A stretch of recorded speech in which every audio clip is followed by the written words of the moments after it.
ಕೊನೆಗೂ ದಾವೂದ್ ಇಬ್ರಾಹಿಂನ ಆಸ್ತಿ ಹರಾಜು ಮಾಡುವಲ್ಲಿ ಕೇಂದ್ರ ಸರ್ಕಾರ ಸಫಲವಾಗಿದೆ.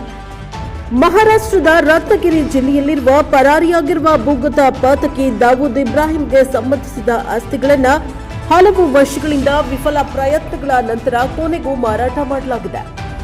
ಕೇಂದ್ರ ಸರ್ಕಾರವು 2026ರ ಮಾರ್ಚ್ 5ರಂದು ಹರಾಜು ಪ್ರಕ್ರಿಯೆಯನ್ನ ನಡೆಸಿದೆ. ಅಪರಾಧ ಚಟುವಟಿಕೆಗಳಿಗೆ ಸಂಬಂಧಿಸಿದ ಆಸ್ತಿಗಳನ್ನು ವಿಲೇವಾರಿ ಮಾಡುವಲ್ಲಿ ಗಮನಾರ್ಹ ಪ್ರಗತಿಯನ್ನ ಸಾಧಿಸಿದೆ. ರತ್ನಗಿರಿಯ ಮುಂಬಾಕೆ ಗ್ರಾಮದಲ್ಲಿರುವ 4 ಕೃಷಿ ಭೂಮಿಗಳನ್ನು ಹರಾಜು ಮಾಡಲಾಗಿದೆ. ಭೂಮಿಯನ್ನ ದಾವೂದ್ ಇಬ್ರಾಹಿಂನ ತಾಯಿ ಅಮೀನಾ ಬಿ ರವರ ಹೆಸರಿನಲ್ಲಿ ನೋಂದಾಯಿಸಲಾಗಿತ್ತು.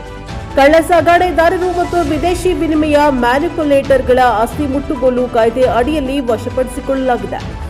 ಅಧಿಕಾರಿಗಳಿಗೆ ಕಳ್ಳ ಸಾಗಾಣಿಕೆ ಮತ್ತು ಅಕ್ರಮ ಸಂಪತ್ತಿಗೆ ಸಂಬಂಧಿಸಿದ ಆಸ್ತಿಗಳನ್ನು ಮುಟ್ಟುಗೋಲು ಹಾಕಿಕೊಳ್ಳಲು ಕಾಯ್ದೆ ಅನುವು ಮಾಡಿಕೊಡುತ್ತಿದೆ.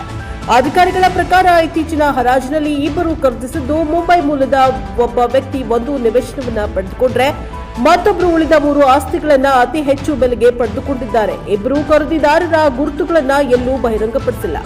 ಈ ಆಸ್ತಿಗಳನ್ನು ಮಾರಾಟ ಮಾಡುವ ಪ್ರಯತ್ನಗಳು ವರ್ಷಗಳಿಂದ ನಡೀತಾ ಇದ್ವು.